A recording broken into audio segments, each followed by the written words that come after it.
ഓടി പോകുന്ന എവിടെയാന്നാ മലബാർ ബീച്ചില്. അവിടെ സംഭവം ഉണ്ട്, ഞാൻ കാണിച്ചാലാ. ഇതാ സംഭവം. ആണ് സന്ധ്യ മക്കളെ. മിന്നാമിന് ഡേറ്റിലും കത്തുന്നുണ്ടല്ലോ. ഇവിടെ ഉള്ള ചോറൊക്കെ ഇരുന്നു കേട്ടാ. വീടല്ല ചോറേക്കാരെല്ലാം ഇരുന്നല്ലോ. സീറ്റ് പറഞ്ഞിട്ട് അങ്ങ് സീറ്റ് കിട്ടി. പച്ചടി അച്ചാറ് അവര് വറവ് എല്ലാം വരുന്നുണ്ടല്ലോ. നല്ല സൂപ്പറാന്നല്ലോ. അതുപോലെ ചോറും വരുന്ന ഫസ്റ്റൊക്കെ എന്നാ ഞങ്ങൾക്ക് ചോറ് കിട്ടാതെ എന്നാ ഞാൻ തിന്നങ്ങ് തുടങ്ങിട്ടാ. ഞങ്ങൾക്ക് കറി കിട്ടിട്ടില്ല.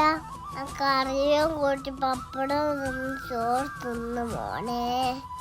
അടിപൊളിയാണ്. അത് കഴിഞ്ഞ് പായസം കുടിച്ചു പോണേ. നിനക്കൊന്നും ഓർമ്മയില്ല. ഇന്ന് ഇത്രയേ ഉള്ളൂ. അപ്പോൾ ബൈ.